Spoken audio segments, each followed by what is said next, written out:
Hello বন্ধুরা, আমি রাজর্ষি এবং তোমাদের সকলকে স্বাগত জানাচ্ছি অজানা সত্যের আরও একটি মারাত্মক ভয়ের হরর এপিসোডে। বন্ধুরা, আজকের এপিসোডটাকে শুরু করবার আগে আমি তোমাদের প্রত্যেককে বলতে চাই, তোমরা প্রত্যেকে কানে হেডফোন লাগিয়ে আজকের এপিসোডটাকে একদম শুরু থেকে শেষ অবধি এক মনে শুনতে থাকো, কারণ আজকের এপিসোড তোমাদেরকে রীতিমতো ভয় পাওয়াতে চলেছে। আজকের যে প্রথম ঘটনাটি রয়েছে সেই ঘটনাটি পাঁচবেড়িয়া গ্রামে লাশবাহী গাড়িতে ঘটে যাওয়া একটা সত্যি ভৌতিক ঘটনা। নাম শুনেই বোঝা যাচ্ছে ঘটনাটা অনেকটা ক্রিপি হতে চলেছে। এর সঙ্গে যে দ্বিতীয় ঘটনাটি রয়েছে সেই ঘটনাটি একটি ছেলের সঙ্গে ঘটেছে। সে মাঝরাতে বাথরুমে গেছিল একটু বিশেষ কারণে, এবং সেই সময় তার সঙ্গে একটি ভয়ঙ্কর ঘটনা ঘটেছে। আশা করছি আজকের এপিসোডের দুটো ঘটনাই তোমাদের অনেক ভালো লাগতে চলেছে। তাই তোমরা প্রত্যেকে চট করে আজকের এপিসোডটাকে লাইক করে দাও, কমেন্ট করে দাও তোমরা কে কোথা থেকে শুনছো। আর আজকের এপিসোড ভালো লাগলে তোমরা তোমাদের বন্ধুবান্ধবদের সঙ্গে, নিজেদের আত্মীয় স্বজন, পরিচিত মানুষদের সঙ্গে একটু শেয়ার করে দাও। আর এই চ্যানেলে যদি তোমরা নতুন হয়ে থাকো, চ্যানেলটিকে অবশ্যই সাবস্ক্রাইব করে আমাদের এই অজানা সত্য পরিবারের সঙ্গে যুক্ত হয়ে যাও।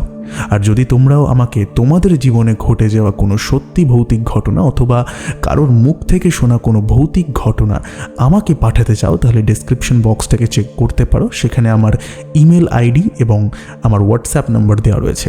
তোমরা যেভাবে সুবিধা সেভাবে আমার সঙ্গে যোগাযোগ করতে পারো। শুরু করছি আজকের এপিসোডের প্রথম ঘটনা।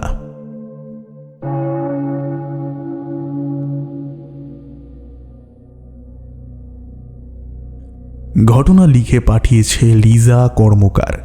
সে যেরকম করে লিখে পাঠিয়েছে আমি সেরকম করেই পাঠ করে শোনাচ্ছি। নমস্কার রাজর্ষিদা, কেমন আছো? আশা করছি তুমি এবং অজানা সত্যের সকল শ্রোতা বন্ধুরা অনেক ভালো আছো। আমি লিজা কর্মকার, আমি বহরমপুর থেকে বলছি। আজ আমি তোমাকে আমার বাবার জীবনে ঘটে যাওয়া একটা সত্যি ভৌতিক ঘটনা লিখে পাঠাতে চলেছি। ঘটনাটা আমার বাবা যখন আমাকে বলেছিল আমি রীতিমতো ভয় পেয়েছিলাম, আর আজ সেই ঘটনাটাই আমি তোমাকে লিখে পাঠাতে চলেছি। আশা করছি এই ঘটনা তোমার এবং তোমার পরিবারের সকল সদস্যবৃন্দদের অনেক ভালো লাগতে চলেছে। বেশি কথা বাড়াবো না, আমি সরাসরি বাবার ভাষ্য মতে ঘটনাটা বলা শুরু করব। আমার বাড়ি ছিল তখন পাঁচবেড়িয়া নামক একটি গ্রামে। সেই গ্রামে আমি, আমার বাবা এবং আমার মা থাকতাম। আমার বাবা মা তখন দিব্যি সুস্থ ছিল, বয়স হয়েছিল, তবে সাধারণভাবেই জীবনযাপন করতে পারত। আর আমি আমার গ্রামের কিছু ছেলে মেয়েদেরকে পড়াতাম। ছেলেগুলো অনেক ছোট ছিল, ক্লাস 2, 3 কিংবা 4-এ পড়তো। হঠাৎ করেই আমাদের পরিবারে নেমে আসে একটা বড় ঝড়। আমার বাবা বিশেষ একটা ঘটনার পর থেকেই প্যারালাইজ হয়ে যায়। আমার বাবা একটি দোকানে কর্মচারীর কাজ করত। প্যারালাইজ হয়ে যাওয়ার পর থেকে বাবার আর কাজ ছিল না। সেই কারণে সংসারের হাল টানবার জন্য আমি কাজ খুঁজতে শুরু করি, কারণ যেই কয়টা বাচ্চাকে পড়াতাম সেই মাইনে দিয়ে সংসার চালানোর মতো খরচ উঠত না। সেই জন্য আমি কাজ খুঁজতে শুরু করেছিলাম, কারণ বাবার চিকিৎসাও করাতে হবে। এইদিকে মায়েরও বয়স হয়েছে, মা অত শত একা পেরে ওঠে না, মায়ের দিকটাও আমাকে বুঝতে হবে। ঘরের একমাত্র ছেলে আমি। চারিদিকে কাজ খুঁজতে খুঁজতে আমি তো আমাদের এই পাঁচবেড়িয়া গ্রামের পরের যেই গ্রামটা রয়েছে সেই গ্রামে রয়েছে একটা হাসপাতাল। পাঁচবেড়িয়া থেকে সেই গ্রামে যেতে বেশিক্ষণ সময় লাগে না, সাইকেল চালিয়ে যেতে ওই 15 থেকে 20 মিনিট মতো সময় লাগে। সেইখানে গিয়ে আমি একজনের সঙ্গে কথা বলি। তিনি আমাকে বলেন যে এই হাসপাতালে লাশ আনবার জন্য একটি লাশবাহী গাড়ি চালকের প্রয়োজন।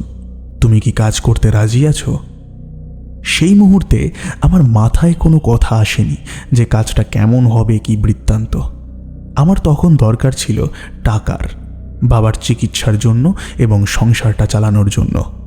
আমি সরাসরিভাবে হ্যাঁ বলে দিই এবং তিনি আমাকে 2 দিন পরে আসতে বলেন। 2 দিন পরে যখন আমি সেই হাসপাতালে যাই, সেখানে লোকটির সঙ্গে কথাবার্তা বলে এবং বাকি কিছু লোকদের সঙ্গে কথা বলে আমার চাকরিটা হয়ে যায়। বেতন এত তিনি সমস্ত কিছু আমাকে জানিয়ে দেয়। বেতনটা দেখে আমার মোটামুটি ভালোই লেগেছিল এবং আমাদের ঘরে মাত্র 3 জন সদস্য। 3 জন সদস্য, সেই পয়সায় ঠিকঠাক মতো আমরা চলে যেতেই পারবো। সেই কারণে আমি কাজটা শুরু করি। প্রথম 1-2 মাস কাজ করতে ভালোই লাগছিল। সেখানে আরও কয়েকজন লাশবাহী গাড়ি চালক ছিল, তাদের সঙ্গেও আমার ভালো বন্ধুত্ব হয়ে গেছিল। তারা মাঝে মধ্যেই ভূত প্রেত নিয়ে অনেক আড্ডা মারত, তবে আমি এই সব কখনোই বিশ্বাস করতাম না। কিন্তু আমি বিশ্বাস করা শুরু করলাম সেই দিন থেকে যেদিন আমার সঙ্গে এই একটা ঘটনা ঘটে গেল। একদিন ছিল সোমবার, তারিখটা আমার ঠিক মনে নেই, তখন বাজে রাত 11টা। আমি বাড়ি ফিরেছি। সেই দিন আমি বিকেলের মধ্যে আমার কাজকর্ম সেরে বাড়ি ফিরে তারপর একটু বেরিয়েছিলাম। বাড়িতে এসে খেয়ে দিয়ে যখন শুতে যাব, সেই মুহূর্তেই একটা ফোন ঢোকে এবং আমাকে জানানো হয় যে আমাদের গ্রাম থেকে দূরের একটা গ্রামে একটি লাশ আনতে যেতে হবে। অত রাতে আমি মাকে বলে বেরোই যে মা, কাজে যাচ্ছি, আমি তাড়াতাড়ি ফিরে আসব। বাড়ি থেকে সাইকেল নিয়ে বেরিয়ে দ্রুত আমি সেই হাসপাতালে গেলাম এবং গাড়ির চাবি নিয়ে গাড়িটাকে চালিয়ে আমি বেরিয়ে পড়লাম সেই লাশ আনার উদ্দেশ্যে। অনেকক্ষণ ধরেই গাড়ি চালাচ্ছি। চালাতে চালাতে প্রায় 40 থেকে 50 মিনিট বাদে আমি পৌঁছলাম সেই গ্রামের সেই স্থানে, যেই স্থানে সেই লাশটি রয়েছে। দেখলাম বাড়ির চারিপাশে অত রাতে অনেকগুলো মানুষ একদম ঘিরে দাঁড়িয়ে রয়েছে। আমার গাড়ি দেখার পরে অনেকে দাঁড় করালো এবং লাশটা আনবার কথা বলল। আমি সেখানে যাই। সেখানে গিয়ে দেখি লাশটা একটা মহিলার। মহিলাটাকে কুপিয়ে খুন করা হয়েছে এবং বেশিরভাগ কোপটাই তার মুখে মারা হয়েছে। মুখটা যেন একেবারে ক্ষত বিক্ষত হয়ে গেছে। সঠিকভাবে দেখে বোঝাও যাচ্ছে না যে মহিলাটা আসলে দেখতে কেমন। তার হাত পা কেমন যেন কোপ বসানো। আমার জীবনে এরকম ধরনের লাশ আমি প্রথমবার দেখেছিলাম। সেখানকার কিছু লোক আমার সাহায্য করলো এবং লাশটাকে আমি গাড়ির ভেতরে তুলে ফেললাম। গাড়ির ভেতরে তোলার পর আমি একটা জিনিস লক্ষ্য করলাম, মেয়েটার হাতে মেহেন্দি দিয়ে লেখা রিম্পা। আমি সেখান থেকে বুঝতে পারলাম মেয়েটার নাম হয়তো রিম্পা। তবে তার বাঁ হাতের 2টো আঙ্গুলে একটা সোনার এবং একটা রূপোর আংটি ছিল। আমি সেটা দেখে থাকতে না পেরে সেই 2টো আংটি খুলে ফেলি এবং নিজের কাছে রেখে দিই। তারপর গাড়ির দরজা বন্ধ করে গাড়ি চালিয়ে সেই গ্রাম থেকে রওনা দিই। অনেকক্ষণ ধরে গাড়ি চালাচ্ছি। চারিপাশটা সম্পূর্ণভাবে অন্ধকার, শুধুমাত্র জোনাকি পোকার ডাক। গাড়ি চালাচ্ছি, মাঝখান দিয়ে রাস্তা এবং 2 দিকে ঘন জঙ্গল। আর একটু এগোলেই 2 দিকে ক্ষেত পড়বে। তো এরকমভাবেই যেতে যেতে যেতে যেতে এমন সময় আমার একটু অন্য রকমের অনুভূতি হয়। আমার হঠাৎ করে মনে হয় গাড়ির ভেতরটা কেমন যেন ঠান্ডা হয়ে আসছে। আমি বুঝতে পারি না যে বাইরের পরিবেশ এবং গাড়ির ভেতরের পরিবেশ সম্পূর্ণ পরিমাণে আলাদা কিভাবে হচ্ছে। গাড়ির ভেতরের পরিবেশটা যেন একদম কনকনে ঠান্ডা হয়ে গেছে, আর বাইরে দিয়ে যেহেতু হাওয়া ঢুকছে সেই কারণে আরও শীত করছে। সেই কারণে আমি গাড়ির গতিবেগটা একটু আস্তে করে দিলাম। এমন সময় যেতে যেতে আমার কানের গোড়ায় কে যেন ফিস ফিস করে বলল, ওটা ফেরত দে। আমার সারাটা শরীর কেঁপে উঠল। আমি ভাবলাম যে গাড়ির ভিতরে তো আমি ছাড়া আর কেউ নেই, তাহলে এরকম শব্দ কে করলো? আমি অত শত না ভেবে গাড়ি চালাতে চালাতে এগোচ্ছি। এই সময়গুলোতে আমার বারবার মনে হচ্ছিল যে গাড়ির পেছনে কে যেন দাপিয়ে বেড়াচ্ছে, কে যেন গাড়ির ছাদে হেঁটে বেড়াচ্ছে, আর কানের গোড়ায় মাঝে মধ্যেই কেমন যেন একটা শ্বাস প্রশ্বাস ছাড়ার শব্দ পাচ্ছি। এমন সময় গাড়ি চালাতে চালাতে গাড়ির হেডলাইটে আমি সামনের দিকে দেখতে পাই যে একটা মহিলা দাঁড়িয়ে রয়েছে। আমার গাড়িটা দেখার পর মহিলাটা একটা হাত বাড়িয়ে দিয়ে আমাকে দাঁড়াতে বলে, যেন সে লিফট চাইছে আমার কাছে। আমি গাড়িটাকে দাঁড় করাই এবং গাড়ি থেকে নেমে মহিলাটাকে জিজ্ঞেস করি যে এত রাতে আপনি এখানে কি করছেন? মহিলাটি শুধু আমার দিকে থ হয়ে তাকিয়ে থাকে। আমি আরও একবার ওনাকে জিজ্ঞাসা করি, আপনি এত রাতে এখানে কি করছেন? কোনো কথার উত্তর নেই। হঠাৎ করেই দেখলাম যে মহিলাটা আমার সাইড কাটিয়ে বেরিয়ে গিয়ে গাড়ির ওপর উঠে বসে পড়ল। ভাবলাম মহিলাটি হয়তো কথা বলতে পারে না। যাই হোক, আমি গাড়ির দরজা বন্ধ করে আমি আমার সিটে উঠে পড়ি এবং মহিলাটাকে নিয়েই গাড়ি চালাতে শুরু করি। গাড়ি চালাতে চালাতে আমি ওনাকে অনেকবার জিজ্ঞেস করি যে আপনি কি বলতে পারবেন আপনার বাড়ি কোথায় বা কিছু? মহিলাটি থ হয়ে শুধু আমার দিকেই তাকিয়ে রয়েছে। আমি বুঝতে পারছি না মহিলাটা এমনভাবে চোখ মোটা মোটা করে আমার দিকে তাকিয়ে রয়েছে, আমার সারা গায়ের পশম দাঁড়িয়ে যাচ্ছে, কেমন যেন ভয় ভয় করছে। আমি গাড়ি চালাতে চালাতে যখন ওই মহিলার হাতের দিকে লক্ষ্য করি, তখন আমার শরীরের আত্মা চমকে ওঠে। তার হাতে একটা মেহেন্দি করা, আর সেখানে লেখা রিম্পা। এটা তো সেই মেয়েটা, যেই মেয়েটাকে আমি গাড়ির পেছনে নিয়ে আসছি, যার লাশটা আমার গাড়ির পেছনে রয়েছে। এই মেয়েটা এখানে কি করছে? আমি ভালো মতো বুঝতে পেরে যাই যে আমার পাশে যেই মেয়েটা বসে রয়েছে সে কোনো সাধারণ মেয়ে নয়। আমি যখন আরও একবার তার দিকে তাকাই, আমার সারা শরীরের পশম দাঁড়িয়ে যায়। এইবার দেখি মেয়েটা আমার দিকে থ হয়ে তাকিয়ে রয়েছে, কিন্তু তার মুখে রয়েছে একটা অদ্ভুত হাসি। আমার বীভৎস পরিমাণে ভয় হয় এবং হঠাৎ করেই আমি ধাক্কা খেয়ে যাই একটি গাছের সঙ্গে এবং আমি সেই স্থানেই অজ্ঞান হয়ে যাই। আমার যখন জ্ঞান ফেরে আমি নিজেকে হাসপাতালের বেডে আবিষ্কার করি। আমার পাশে আমার মা, আমার লাশবাহী গাড়ির কিছু বন্ধুবান্ধব এবং আমার কিছু আত্মীয় স্বজনরা এসে দাঁড়িয়ে রয়েছে। আমি যখন সমস্ত ঘটনা সবাইকে খুলে বলি, কেউ কেউ আমার কথা বিশ্বাস করে, আবার কেউ কেউ বিশ্বাস করে না। তবে আমার ঘটনা শোনার পর আমার বন্ধুগুলো কেমন যেন অবাক হয়ে গেছিল, যেন তাদের সঙ্গেও এরকম ধরনের কিছু ঘটনা হয়তো ঘটেছে। যাই হোক, হাসপাতালের পরিবেশ, এইখানে এরকম ধরনের অলৌকিক ঘটনা ঘটতেই থাকে, অনেকের মুখেই শোনা যায়। দাদা, এই ছিল ঘটনা। আশা করছি ঘটনাটা তোমার ভালো লাগবে। এখন আমি, আমার বাবা মা সবাই আমরা বহরমপুরে একসঙ্গে থাকি। আমার বাবার এখন একটা নিজস্ব দোকান রয়েছে।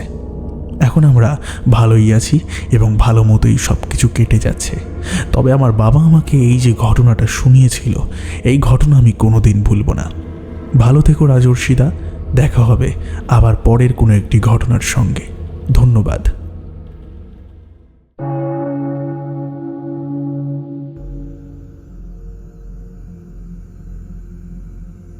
সত্যি খুবই অসাধারণ একটি ঘটনা কিন্তু আমরা শুনে নিলাম, আর আশা করছি এই ঘটনাটা তোমাদের অনেক ভালো লেগেছে।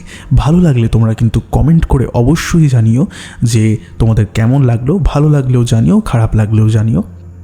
আর তোমরাও যদি চাও তোমাদের জীবনে ঘটে যাওয়া কোনো ঘটনা এরকম করে আমি শোনাই, তাহলে আমাকে ঘটনা লিখে পাঠাতে পারো অজানাসত্য15@gmail.com এই জিমেল আইডিতে। এছাড়াও ডেসক্রিপশন বক্সে তোমরা একটা হোয়াটসঅ্যাপ নাম্বার পাবে, সেখানেও তোমরা আমাকে মেসেজ করে ঘটনা লিখে পাঠাতে পারো। তো যাই হোক, এটাই ছিল ঘটনা। তো এইবার আমরা চলে যাব আজকের এপিসোডের দ্বিতীয় ঘটনায়। শুরু করছি দ্বিতীয় ঘটনা।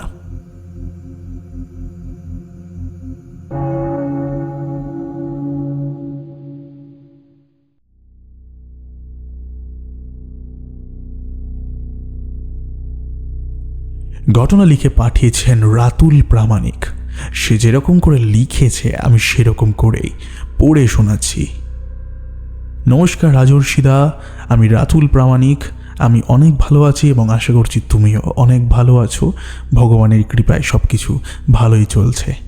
আজ আমি তোমাকে কয়েক বছর আগের আমার সঙ্গে ঘটে যাওয়া একটা ঘটনা পাঠাতে চাই, যে ঘটনাটা আমি হয়তো কোনো দিন ভুলব না।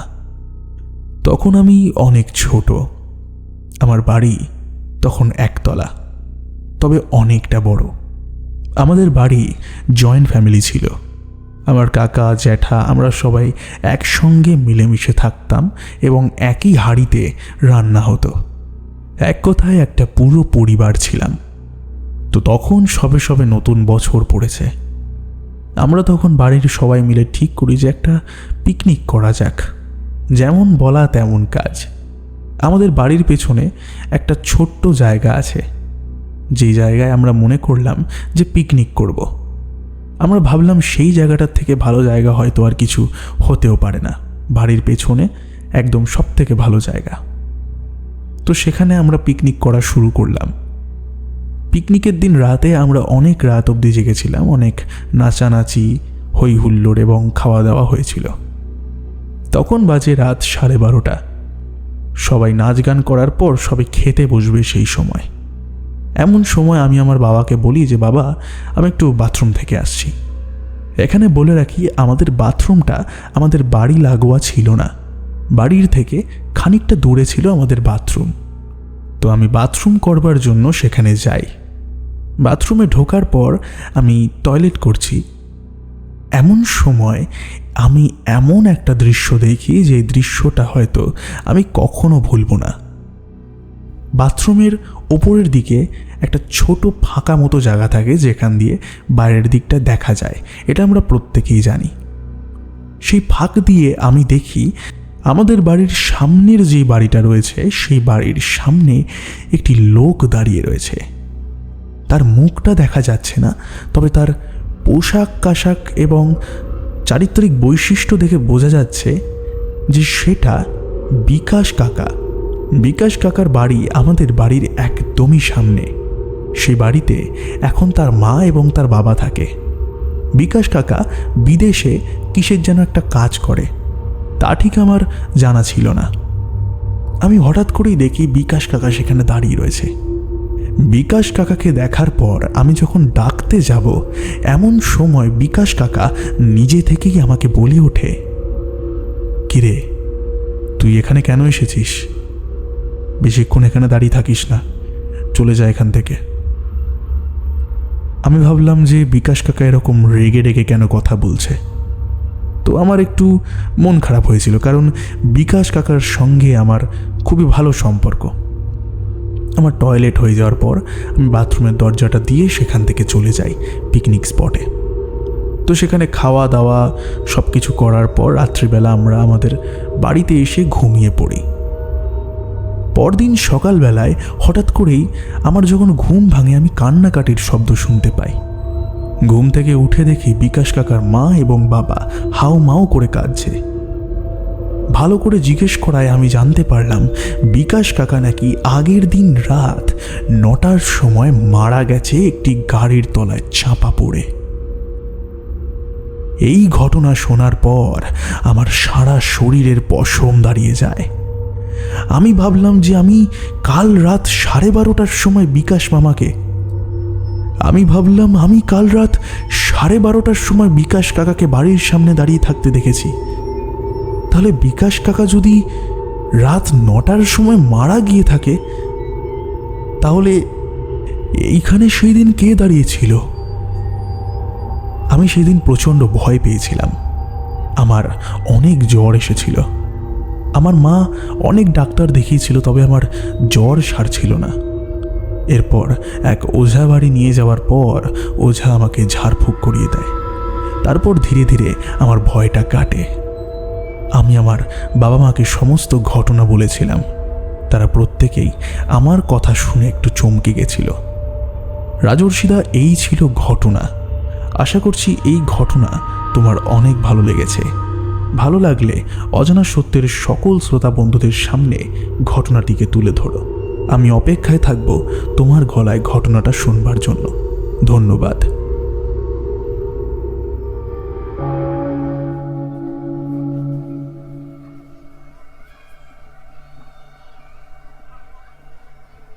তো বন্ধুরা, আজকের এপিসোডের দুটো ঘটনার মধ্যে কোন ঘটনাটা তোমাদের সবথেকে বেশি ভালো লাগলো তোমরা কমেন্ট করে জানাতে কিন্তু একদমই ভুলো না। আজকের এপিসোডের দুটো ঘটনাই আমার খুবই ভালো লেগেছে। অনেক দিন বাদ সেই পুরনো অজানা সত্যের স্বাদ পেলাম আমি।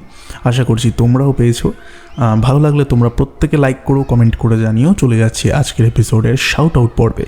কমেন্ট করেছেন আকাশ রয়, চুমকি ঘোষ, স্বপ্না বজাল, কমেন্ট করেছেন নিভা দাস, আমাদের সঙ্গে রয়েছেন বিষ্ণু সুদান পাল, কমেন্ট করেছেন এমডি মঞ্জু, অমিতা ঠাকুর, গীতা গোস্বাম, কমেন্ট করেছেন আসিফ ইকবাল, তানিয়া মল্লিক, রাহুল বিশ্বাস, কমেন্ট করেছেন সমীর সরকার, সুজন দাস, কমেন্ট করেছেন অলোক বিশ্বাস, মলি ব্যানার্জি, কমেন্ট করেছেন সমীরণ শেখ। সকলকে অসংখ্য পরিমাণে ধন্যবাদ জানাই কমেন্ট করবার জন্য। তোমরা এইভাবেই অজানা সত্যের সঙ্গে যুক্ত থাকো, আরও এগিয়ে নিয়ে চলো এই পরিবারটাকে। ধন্যবাদ। দেখা হবে আবার পরের এপিসোডে।